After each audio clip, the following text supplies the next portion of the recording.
Mi nombre es María Tuba, mi grupo está formado por Ángel Linares, Otoniel López y René Martínez. Les vamos a hablar sobre lo que es el diccionario de datos y vamos a hablar sobre la definición, ventajas, características, sus elementos, razón de utilización y su sintaxis.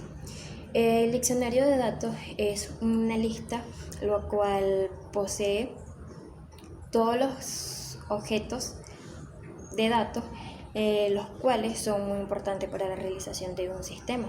Todo lo que se refiere a métodos, herramientas, anotaciones debe estar estandarizado. Esto ayuda mucho a los analistas para mejorar su interpretación cuando se va a realizar un proyecto.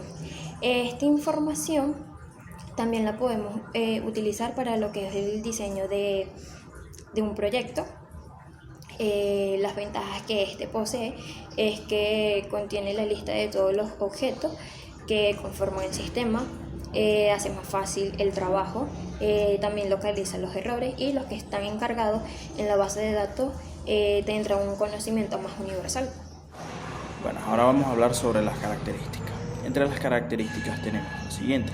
La primera sería naturaleza de las transacciones. Esta trata de las actividades de la empresa que se llevan a cabo mientras se emplea el sistema. Tenemos las preguntas, que sería otra característica. Y no son más que solicitudes para la recuperación o procesamiento de información para generar una respuesta específica. Luego tenemos archivo y base de datos. Son detalles de las transacciones y registros maestros que son de interés para la organización. Luego tenemos capacidad del sistema, que esta trata sobre la habilidad del sistema para aceptar, procesar, almacenar transacciones y datos. Y bueno, como otra característica tendríamos que localizar errores, emisiones en el sistema y detectar dificultades. Mi nombre es Ángel Linares y yo les hablaré sobre los datos elementales. Los datos elementales es la parte más pequeña que tiene un sistema. Es como un pequeño componente del cual se forma el sistema. Por ejemplo, el nombre. El nombre de una persona es un pequeño dato, pero una vez ese dato está relacionado con otro dato, como por ejemplo la cédula, allí toma fuerza y forma lo que conocemos como un sistema. El nombre del dato, esos son uno de los elementos. El nombre del dato es lo que diferencia uno del otro. Este se llama de una forma, este se llama de otra. X, Y, Z, A. La diferencia entre ambos. La descripción es algo muy similar entre ellos, a comparación de que la descripción simplemente te da como un índice de lo que es ello, al igual que el alias. Y además de ello también tenemos la longitud. La longitud es el espacio de caracteres, de números, o el espacio que se almacena para esa variable como tal.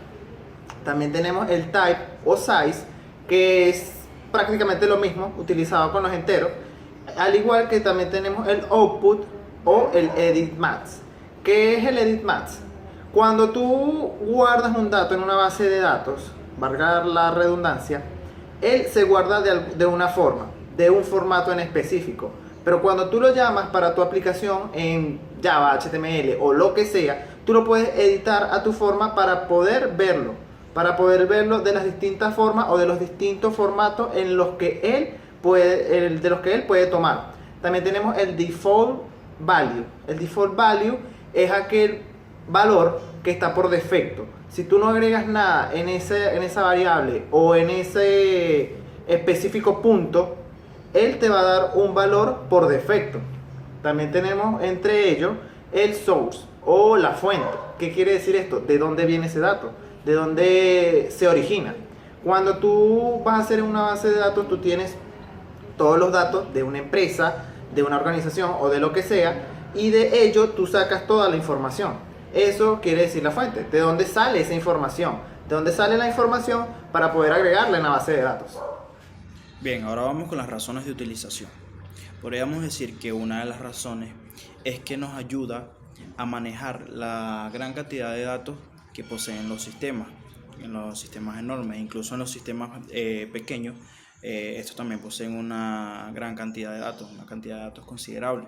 Otra de las razones podría ser para asignarle un solo significado a cada uno de los elementos y actividades del sistema.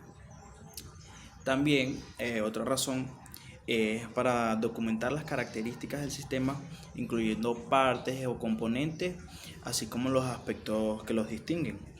Y también podríamos utilizarlo para facilitar el análisis de los detalles con la finalidad de evaluar las características y dónde es que vamos a efectuar estos cambios en el sistema. Continuando con lo que es la sintaxis del diccionario, primero tenemos el signo de igual, el cual representa que un elemento está compuesto de otro. Por otro lado tenemos el signo de más, el cual representa una unión o y, que bueno, un elemento va a ser este más este, significa que el nombre y el apellido va a ser igual a el campo donde se está guardando. Luego tenemos las llaves, la cual representa un elemento que se repite. Estos elementos o estas llaves también tienen unos límites. Se puede limitar a un número máximo o también a un intervalo, ya sea de un mínimo a un máximo de repeticiones. Luego tenemos lo que son los corchetes, los cuales representan una situación disyuntiva, donde un elemento no puede ser igual a otro, y los elementos que están entre los corchetes son excluyentes entre sí, y cuando un elemento o cuando una variable está entre corchetes, normalmente puede ser señor o señora, y estos se separan con barras. Luego tenemos lo que es los paréntesis, los cuales representan una opción que normalmente en los campos numéricos representa un 0 o está en blanco. Luego tenemos lo que es el arroba. El arroba representa la llave de lo que es ese campo o ese grupo de variables.